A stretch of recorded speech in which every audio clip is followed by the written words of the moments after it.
Hey everybody, welcome to Money's No Object. I'm your host, Dylan Howell. This is episode number 426 of our YouTube channel and podcast. And I cannot be more excited to continue sharing with you guys personal finance topics that I think could be useful for you in your long-term financial journey. Today, we are going to be talking about debt and specifically why it's important that you start paying your debt off now and you get real serious about paying your debt off now because things are changing. Interest rates are changing, things are going down in the economy, and it's making it all the more true what I say on a regular basis on this show, that you should be out of debt and that debt is a strain on your cash flow. So stick around for a discussion of all that and more in today's episode. Before we get started though, if you could go down below, hit the big red subscribe button, like this video, leave me any feedback in the comments section down below, and I'll be sure to respond to anything you leave down there. If you're listening on Apple or Spotify podcasts, be sure to subscribe and leave me a review on either one of those platforms. Follow me on social media at MNO with Dylan. And that's really good supplemental materials to all the things I'm putting out in these long form episodes on YouTube and the podcast every single day. Then if you need somebody to help you to build a financial plan and keep you accountable to that plan over the long term, then I can do that. Just DM me on any of the major social media sites and tell me that you are interested in financial coaching sessions, and you and I can begin working together, pushing towards your long-term financial goals and ultimately pushing you on towards long-term financial freedom, which is what I hope for every single individual who's watching or listening to this show on a day-to-day basis. Now listen, you hear it from me on a regular basis. You hear it from this show. Any episode that I put out, I am never going to tell you that it's a good idea to take on more debt. And I'm never going to tell you it's a good idea to just keep debt hanging around, right? And specifically, I'm talking about, consumer debts other than your mortgage, but, even your mortgage. Getting rid of your mortgage can be a very helpful thing as well. And many would argue mathematically against the keeping for the keeping of the mortgage. And we can have differences of opinion there based on, psychology of personal finance and things like that. But nonetheless, right, the other consumer debts, the things that are not mortgage debt, you need to get them paid off. And if you know the financial action plan, and many of you do, but those of you who may be watching for the first time, I'll just give you a quick recap, right? Getting out of debt is that big part of the financial action plan, that big couple of steps where if you can get through those, then you're going to be perfectly fine. And you're going to get to the other side and be financially successful over a long period of time. So what do I ask you to do in the financial action plan if that's something that you ascribe to? I ask you to budget uniquely on a monthly basis. Right, I ask you to build up 1 month's worth of household expenses as an emergency fund. That's the first thing you need to have done. That way you have a little buffer in your life, right? A little bit of money in case something happens. We're not insuring against everything at that point, but if we can have a small amount of money set aside, then perfect. Then I tell you, if you have an employer match that's offered to you via your 401k, 403b, whatever, take that because that's just free money being offered to you. But only take the match. Don't take anything greater than that match. And then in the fourth part, I tell you to get out of all consumer debt other than your mortgage. And the reason that I tell you to do that right there is because what we want to do is to get rid of all the hindrances to our cash flow, right? We want to get rid of all of the things that are keeping us from actually having money, right? Because all of the steps after that are going to require that we have money, right? Require that we have some disposable income. But if you have all these debt payments, you have all of these different things that you must pay for, and you just can't get out from under, then the amount of money that you're actually going to have to do things like build up a bigger emergency fund in the fifth part, or invest in the sixth part, or pay your house off in the seventh part, or max out your investments in the eighth part, or to give generously in the ninth and final.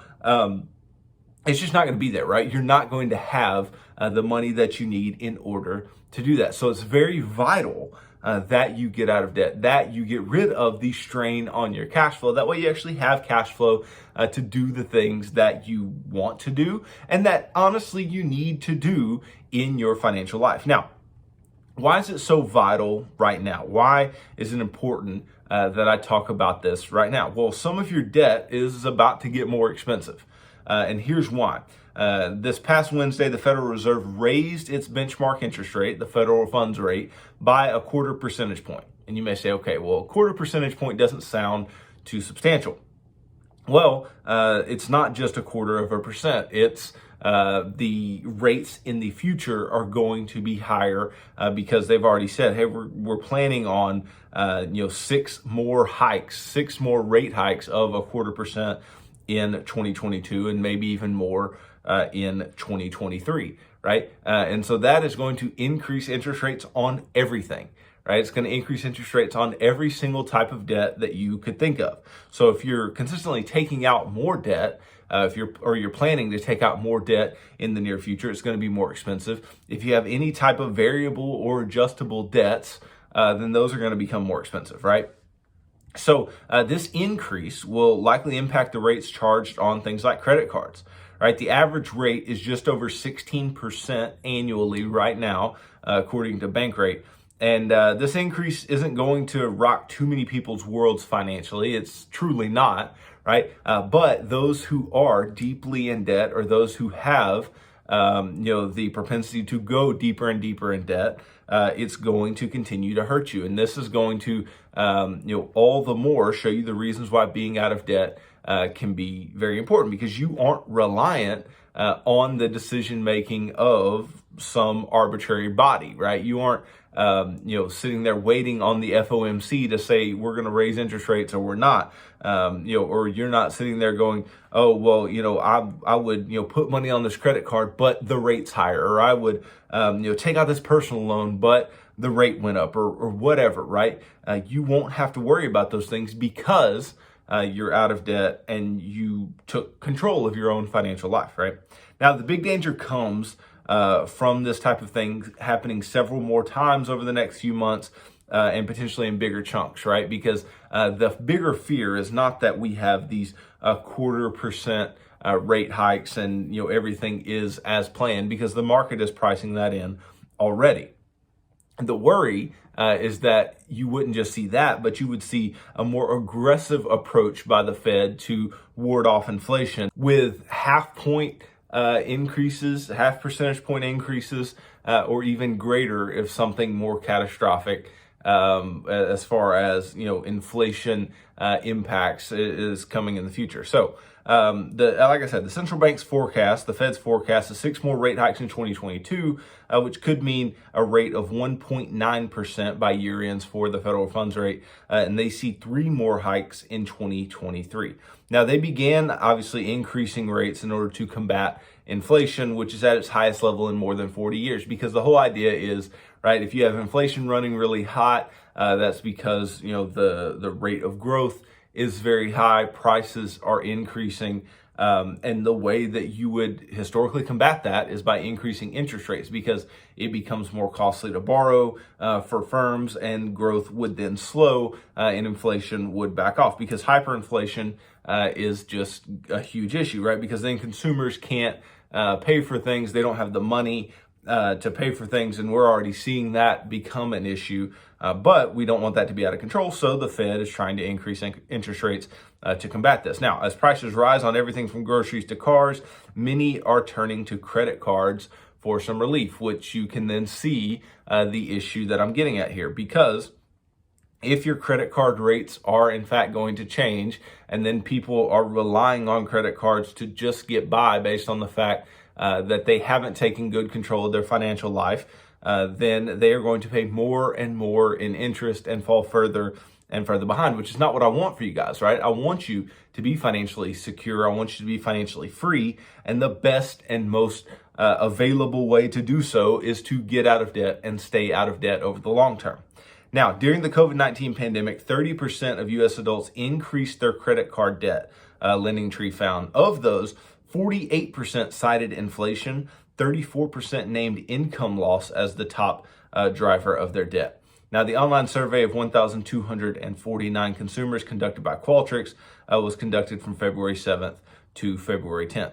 So whether it's credit card bills or any other type of debt like personal loans or medical bills, it's good to have a plan in place to pay them down. And that's why I tell you guys how I believe you should be paying down your debts. Now, Is the way that I tell you to pay down your debts the mathematically perfect way to pay them down? No, it is not, right? But this is the best way to pay down debt when it comes to building momentum, right? And actually doing things with a lot of fervor and intensity and stick-to-itiveness, right? You can actually stick to this type of plan. And I take this straight from Dave Ramsey, because Dave Ramsey's known as the what? The get out of debt guy, right? And so he's done it with millions and millions of people, helped millions and millions of people get out of debt. So I think it's a pretty good proven plan. Now, most people would say, if I'm going to pay off my debts, I'm going to do so from highest interest rate to lowest interest rate, because you want to get rid of high interest debt first. And that would be mathematically, valid, right? You would say, okay, well, of course, so you can save on interest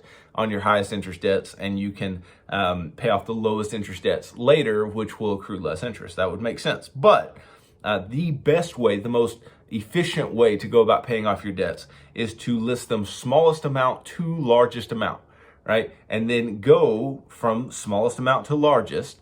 And what you'll do is you will put minimum payments on all your debts, right? You will just make the minimum payments every single month, except for the smallest one. And the smallest one, you'll put every other dollar of extra income that you have on that smallest debt until that smallest debt is eventually gone, is eventually paid off.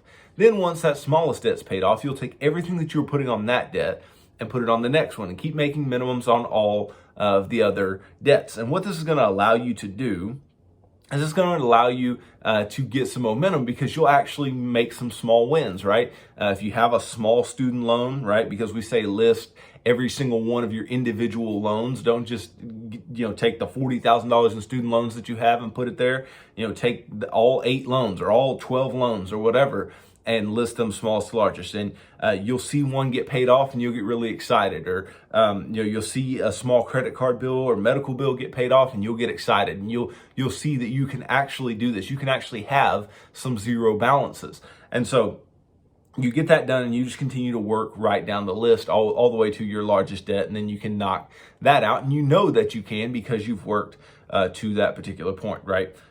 So it is important that you have a plan, right? That you have a plan to get your debt paid off. But before you can even have that type of plan, it's important to understand where you are at, where you are standing with your debts, with your personal finances in general, right?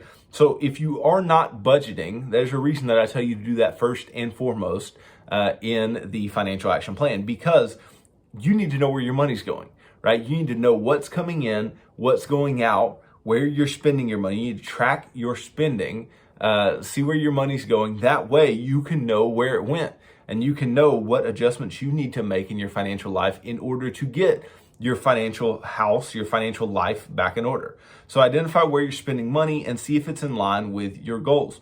You can review where there may be wasteful spending, and you can cut back and see by how much. Now, budgeting isn't all about cutting down to the lowest spending possible, right? That's typically unrealistic and unsustainable. Okay, but what it is about is understanding where things are, to have a picture of what you're doing, and to allow you to actually create goals based on what you know, not just based on what you think. Because a lot of people, they actually manage their financial lives based on what they think is going on or what they feel like is going on, and not the actual numbers, which is harmful, right? It's not a good thing to not know what's going on and to just guess. And that's going to constantly get you in trouble, right? That's being asleep at the wheel, and we do not want to be asleep at the wheel financially. So you want to find areas that you can trim a little here or there, and then ultimately you want to find money that you can put towards your debts ultimately.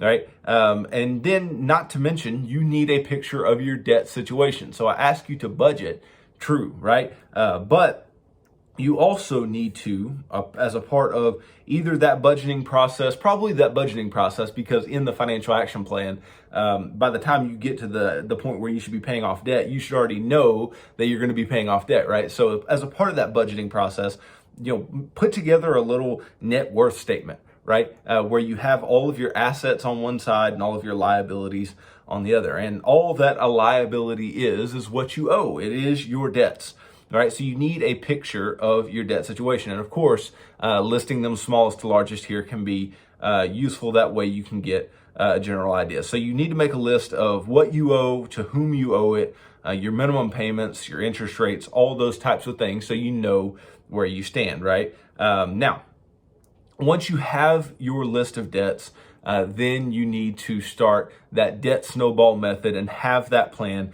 as to how you're going to go about paying them off. Now, mathematically, the avalanche method, or the method of listing from highest interest rate to lowest interest rate, is going to save you more money and paying off debt in a shorter time frame if you are putting the same amounts on those debts as you would with the debt snowball method. But at the end of the day, the goal is to pay off debts, right? At the end of the day, the whole idea is to get zero balances. And believe it or not, a lot of what we do financially is mental and spiritual. It's not mathematical. Right? So just because something's mathematically correct doesn't mean it's going to be the perfect thing to get you to where you want to be, right? That's why the debt snowball method is so useful, because the debt snowball method actually gives you hope, right? And it gives you this idea of having momentum, having the ability to do something. Because just think, if you have $100,000 in student loan debt, and let's say that's your highest interest rate debt, and you're just trying to chip and chip and chip and chip at this big pile of student loan debt, when you've got some little credit card debts over here that you're making minimum payments on because they are maybe lower interest debts. Credit card, probably not a good example because those would typically be higher interest debts. But let's say you got a car loan over here that's a lower interest debt, and you're just making the minimum payment on that and not getting rid of it because it is a smaller debt, right? And then ultimately you could give up, right? You could look and go, I'm never going to be able to make the headway that I think I can. And so you're going to constantly be fighting a losing battle, and that is not very helpful. So getting the things taken care of early that you know can build some momentum is very, very useful in paying off debts. Now, ultimately, you pick the method that works for you. I'm just telling you, just statistically what has worked for a ton of people. But what I'm most worried about is that you actually get out of debt, that you actually work through a plan, have a process. Don't just go about it haphazardly and actually get your debts paid off. Now, ultimately, you might want to think about transferring some debts, right? Now, I'll just put a little caveat on this statement, because transferring debts is not getting rid of them, right? So don't feel like you've actually done anything huge here, but you can do things that are going to be helpful to you to save some interest. Now, some would argue that this is not going to make such a big difference, and so you may not want to do it anyway. It may just complicate things, and that might be true. Okay, but if you want to save on interest, if you want to be as efficient as you can in getting your debts paid off, then of course we can do this. So if you have good credit, you may consider transferring some high interest debt or some variable interest debt to something like a zero interest credit card, right? So you may have a credit card that offers a certain amount of months interest free. And if you say, okay, I can pay off this debt in that amount of months, then by all means put it on that 0%. That way you're not incurring the high interest associated with it. Now, of course, if you go on too long and then the credit card actually kicks into the actual interest rate, then you might end up paying a lot more. So you have to actually have a plan to get that thing paid off while you can still have zero interest. So just be sure to actually pay off the balance and not add more to it.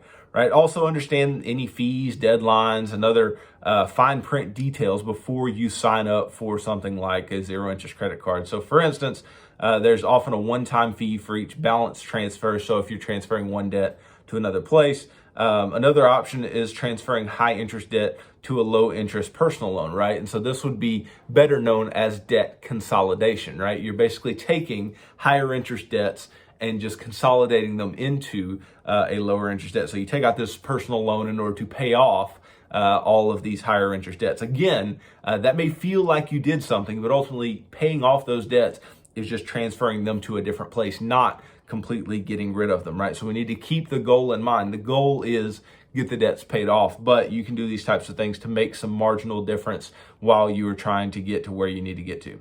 Now, you can also negotiate, right?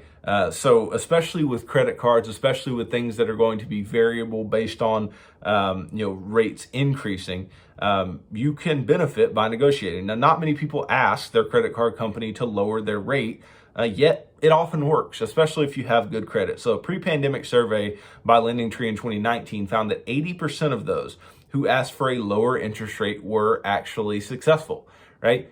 Because the credit card company doesn't have to charge you as high a rate as they are actually charging you, but since they can get away with it, they'll do it, right? So the best way to approach your lender is armed with offers that you've seen so that you can play one credit card issuer off of another, right? So if you can say, hey, well, I could use this card and this card's zero interest for this many months, or has a lower rate, whatever, you can pit them against each other. Now, it's such a competitive marketplace that there's a really good chance, especially if you have a decent credit score, that they will work with you to some degree. Now, you can also try to negotiate your bills even, right? So, your rents, your cable, phone, car insurance, because this is really important also as inflation is increasing, that you may actually have some bills that are increasing as well. And maybe you can negotiate those down if you've been paying for so long, or whatever. You can get some deals, find out how to bundle insurances, whatever, right?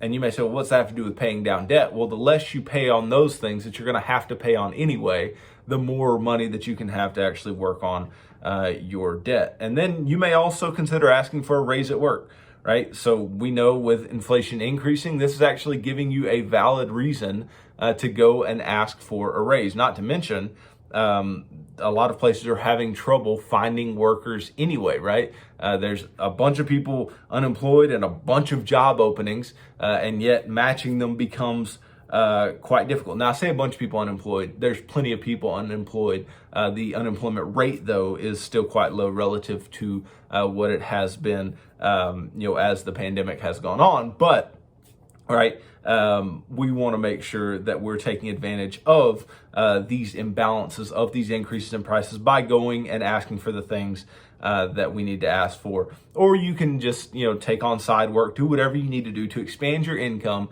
to make paying off debts even easier. Now, I think the most important thing that I can tell you about paying off your debts, and the importance of doing so with higher interest rates and things like that, is the need for you to not accumulate more of it.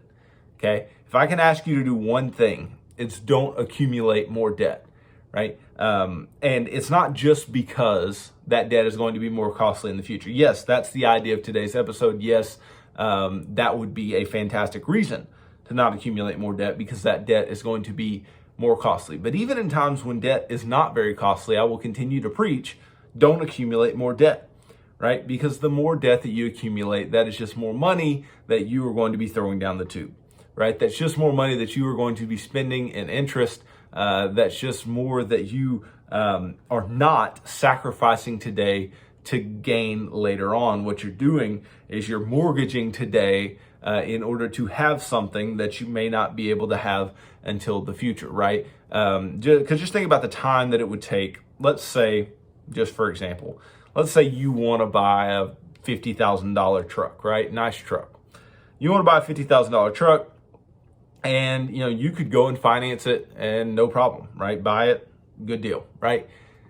But doing so is going to be costly to you on a month-to-month basis. It's going to be a strain on your cash flow on a month-to-month basis. Do you get what you want today? Of course, right? But is it going to decrease your ability to build your long-term financial stability? Yes, right? It's going to decrease your ability to save money. It's going to decrease your ability to invest, to give, to spend money on things that you actually want to spend money on, right? And that's just one type of example. But yes, if you save up to buy that same truck later on, yes, you're going to have to go some period of time without what you want, right? But you will ultimately have the money to pay for it in cash, right? You will have sacrificed for some time, and then you will actually get the thing that you want. There's this big idea about what? Delayed gratification, right? That's what we want to do. We want to delay gratification. And if you're accumulating more and more debt, that's telling me that you cannot take the responsibility of delaying gratification, that you need things today. You need things right now. And in this society where we just click buttons and packages show up at our door, it's no surprise that we accumulate more and more debt because we think we need things today. And I'm telling you that you don't. And the more that you talk yourself into needing something today and not being able to wait, or not being able to pay for something in cash, or not being able to wait until something's actually in the budget to do, then you are just going to fall further and further behind financially, right? So if you need to, right, if this is, something that, you struggle with, you need to delete your credit card information off your apps and your computer. Make it more difficult for you to go and rack up more and more debt, right? Put your card on ice, literally, if you have to, right? Store it in a bag filled with ice and put it in the freezer, right? Make there be some barrier to actually using this thing. And I've told you guys before, there's so much danger to something like a credit card that I would consider, if you've accumulated debt on it in the past, just getting rid of it, right? You don't need one to survive in the world, right? There's going to be far more danger to keeping one if you've already accumulated debt on it before than there would be not having one and continuing to work financially off of the idea that I do not have a credit card, right? Ultimately, I want to help you to prevent self-sabotage and to put some time between you and the decision to buy anything or the decision to impulse anything, right? I want you to stay away from debt. I want you to stay away from consumption until you're at a point where you actually are out of debt, you have some emergency savings, you're doing all of the things financially that you're supposed to be doing in order to become financially free, in order to maximize